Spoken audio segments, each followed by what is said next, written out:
Alright, what's going on, guys? Fantasy Champs here. We're going to make some Fantasy Champs this season.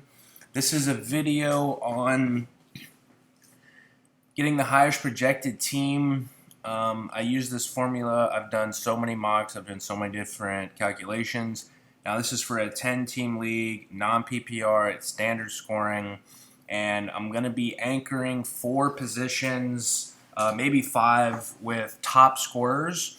And doing this strategy, doing this formula, it created the highest projected team that I've made so far. It makes a team with a projection of about like 108, 109. So that's pretty high. You have a pretty high tier team. So the way we're going to do it here is we're going to take Tyreek Hill. We're going to go for one of the top receivers. That's what we essentially want. Because, Austin Eckler's not going to be here. McCaffrey's not going to be here. A lot of these guys aren't going to be here. So we're going to anchor in our wide receiver spot with an elite position to where this guy could finish maybe number 1, maybe number 2, maybe number 3. But we want top 3 finishers at multiple positions, okay? So our next pick, we're going to anchor in our running back. We're going to hope to get Chubb, Saquon, or Pollard. Realistically, if you guys watch my channel, I don't take unrealistic picks. Like, I'm not going to pick McCaffrey if he's at 14 because it's not a real draft simulation, essentially. But doing this strategy, it really gives you, it just kind of lets you flow when you're picking. So, like, whenever you're picking in your mid-30s and 40s, you're not forced to take one of the lower-tier wide receivers just because if you go, like, running back, then you're kind of, you kind of need to get a receiver in a way. So right here, now we're going to anchor in Tony Pollard. We're anchoring in Tony Pollard here. I want to get a calculator ready to just... Oh, no, guys. No.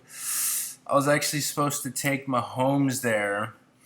But here's the thing. In a lot of leagues, we're going to do the strategy where you either go Hill, or not just Hill, but receiver first or running back first. Then your second pick is going to be the other. So, you could get JJ first, then Pollard second. You could get Pollard first, then Hill second. It doesn't really matter. You just want to mix it up and get 2 elite different positions there off the rip. And now for your third pick, you're going to go an elite quarterback. Now in most leagues, you're going to be able to get Mahomes or Allen or even Hurts. So let's hope we can get Hurts. Okay, so we still have an elite quarterback on the board. So we're going to get Hurts here now. So now we have 3 elite anchored positions. We're not going to have to pick a quarterback later. It's very nice. We have an anchor at our wide receiver, so we can just get a wide receiver 2 a lot later. Hill's going to carry this wide receiver 2 position for most weeks. Like the weeks where he gets 20 points, he's carrying this wide receiver 2 position. He's going to have a lot of good games, and the wide receiver 2 spot essentially doesn't win you championships. Like, I'm trying to explain it to a lot of people. Like, you don't want to go a Chris Olave here. The guy is just not. He's just not a league-winning guy. Like, I don't get why people are drafting him that early. It makes literally no sense to me.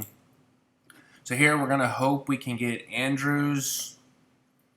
Let's hope we can get Andrews here, and then we complete the anchor at multiple positions. And if somebody does go Andrews that early, I'd pretty much suggest to just go, perfect time to do this. So now that when this happens, I'm going to suggest, since the elite wide receivers are gone, like none of these guys are finishing top 5, this is the flex strategy, basically. If they take your tight end to where you can't anchor it any longer, you're going to go for running backs.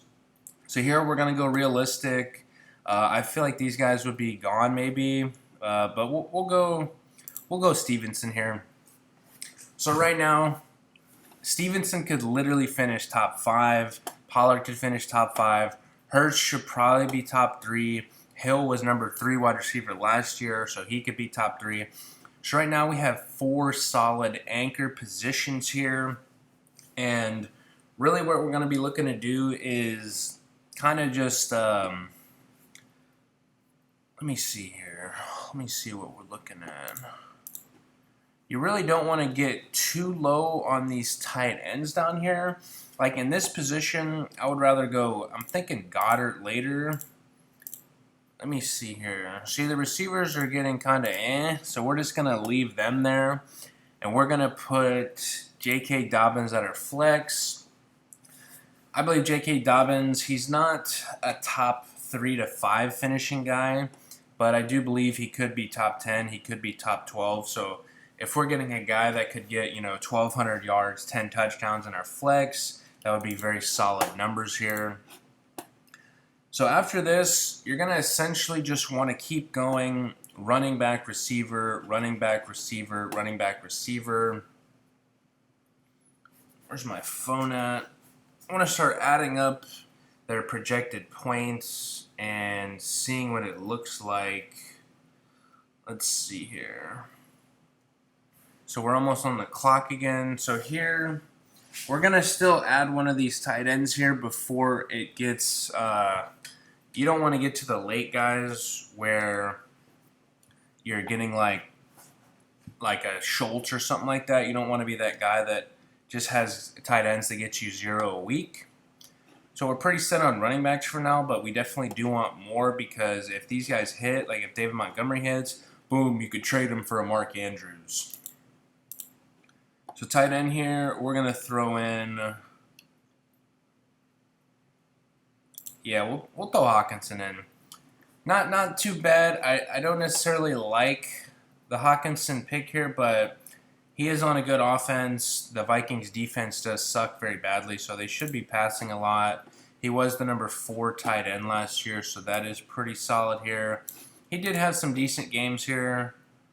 It's not too bad, but I would say he's probably the weakest anchored position. But when this happens, when they take Andrews there, then you just solidify strengthening your flex versus strengthening your tight end. So you're still getting a solid tight end. Like we would have preferred to have Andrews and like James Conner here just because we're getting an elite upside tight end. But Hawkinson, he's still on that level to where he should be solid enough for the pick here. So here we still don't really want any of these receivers. And essentially... what we're going to do is we're going to get our bench running back here.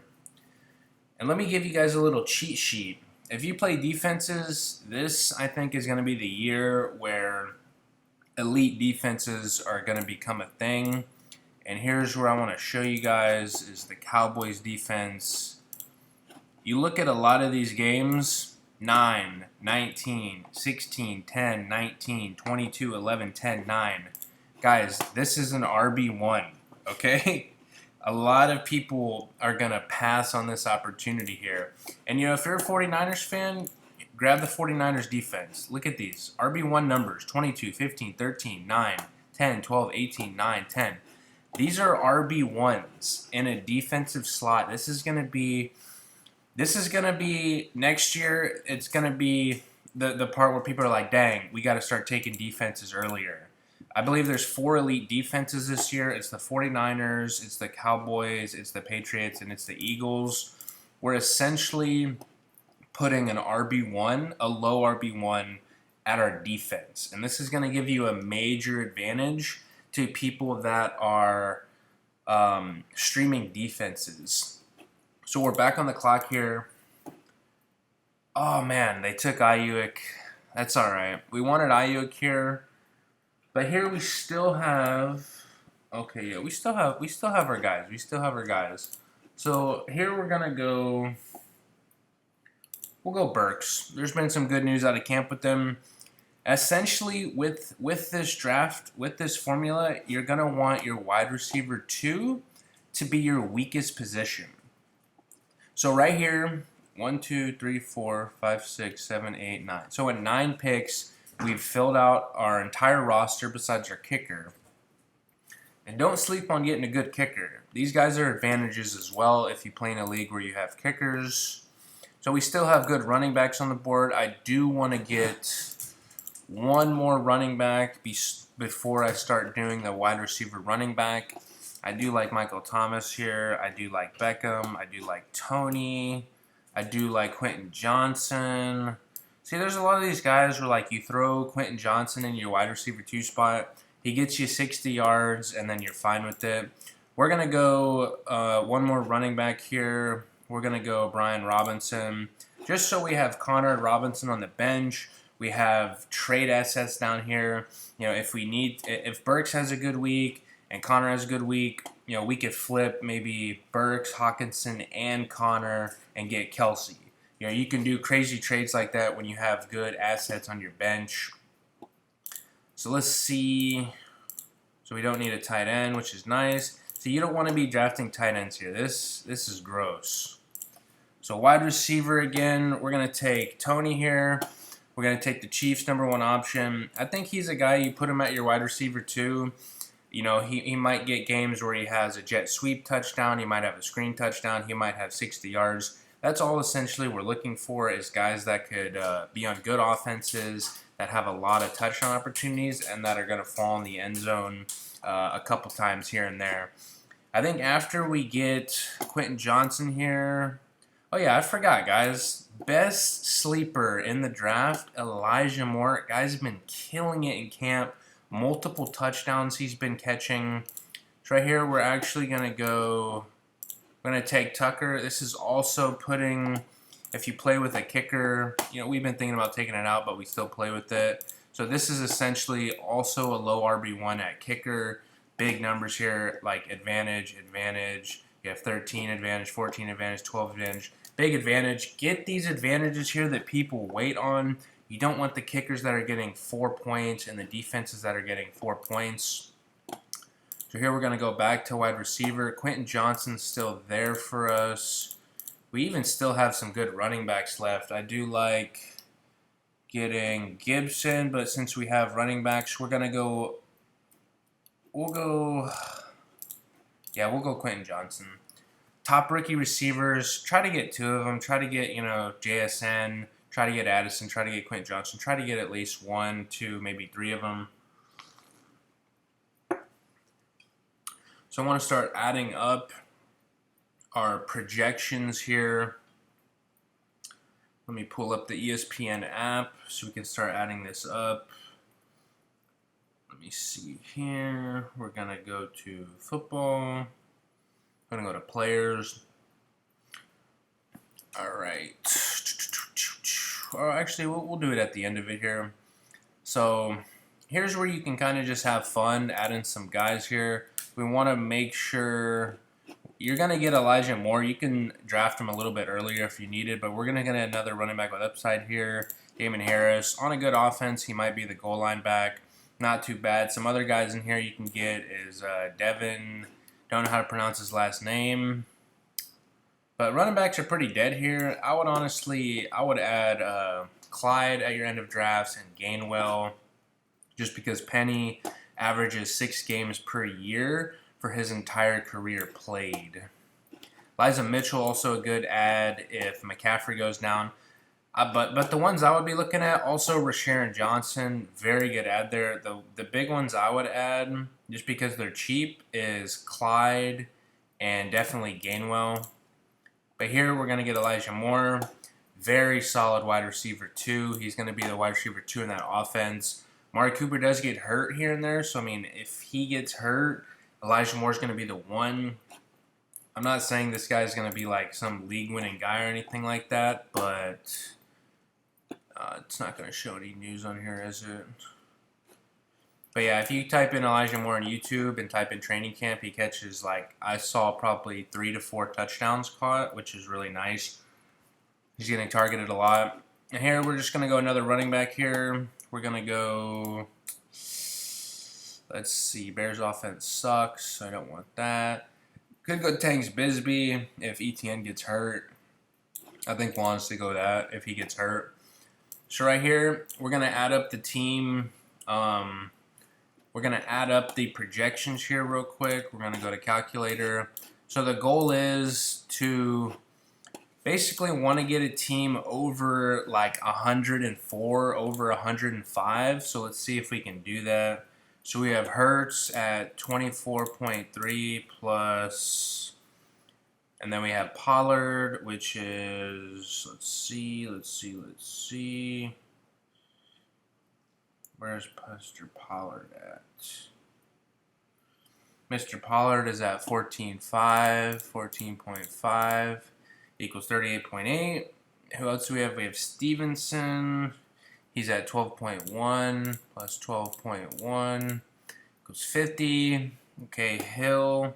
Or no, we'll do Dobbins real quick just while we're here. Dobbins is projected 11.3. So 62. Okay, we're going to go to our wide receivers now. Hill is plus 13.1. Like I said, guys, we want to get over. If you get over 105, you have an elite team. If you have under 100, you have kind of a bad team. It wasn't the greatest draft. If you're in between 100 and like 103, it's a good team still. But if you want that upper echelon team, try to get 105 plus. So our wide receiver 2 here. Okay. Let's see. I do like Elijah Moore as our wide receiver 2. Let me just see. Okay. I do like Burks as well. Good news coming out of camp. So Burks is at 7.4. And that's great. 7.5 almost projected points, and we got him that late.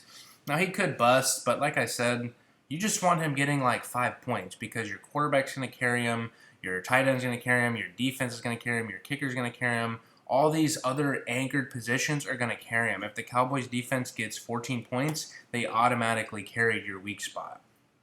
Okay, we have him. Now we're going to go to Hawkinson, and we're going to see what his is. His is 7.8 plus 7.8. Okay, now we have the defense. We're going to go to the defense. We're going to go, the Cowboys are plus 7 equals that. Oh, wait, 7.1. So 97.5, 97.6, because it was 7.1.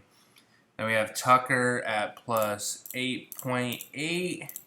And we got the 106. So, yeah, this was a great draft. You can even get it to 107 or 108. You can actually get it to even higher if you go wide receiver, and then, or if you get Mahomes, essentially, you're going to get this even higher. You're going to get it to like 110, I think, 111. But getting this to the over 105, 106, this is an elite formula. And if, like I said, if you get it to over 105, 106, if you can get it to 109, it's an elite team. But we have an elite quarterback. We have elite running backs. We have an elite wide receiver 1. We do have a meh wide receiver 2. We do have a solid tight end. We have a solid flex. We have an elite defense and an elite kicker. So 1, 2, 3, 4, 5, 6. We have 6 elite anchored positions. And that, my friends, is going to give you huge fantasy advantages. If you like the video, please subscribe. It helps a lot. I'm trying to get to 30 subscribers. I know this is a very new channel, but I'm trying to give in-depth breakdowns like this to help you guys win in fantasy season. Hope you guys like the video, and always, peace.